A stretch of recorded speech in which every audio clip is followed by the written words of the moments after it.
C. Joseph Vijay எனும் நான்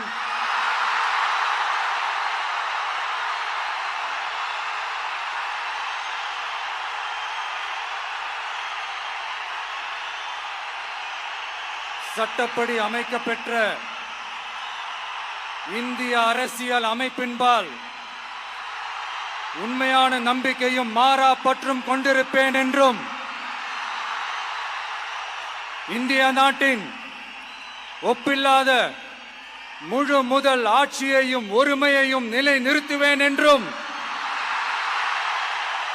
தமிழ்நாட்டு அரசின் முதலமைச்சராக உண்மையாகவும் உளச்சான்றின்படியும் என் கடமைகளை நிறைவேற்றுவேன் என்றும் அரசியல் அமைப்பிற்கும் சட்டத்திற்கும் இணங்க அச்சமும் ஒருதலை சார்பும் இன்றி விருப்பு வெறுப்பை விலக்கி பலதரப்பட்ட மக்கள் அனைவருக்கும் நேர்மையானதை செய்வேன் என்றும் ஆண்டவன் மீது ஆணையிட்டு உறுதிமொழிகிறேன்.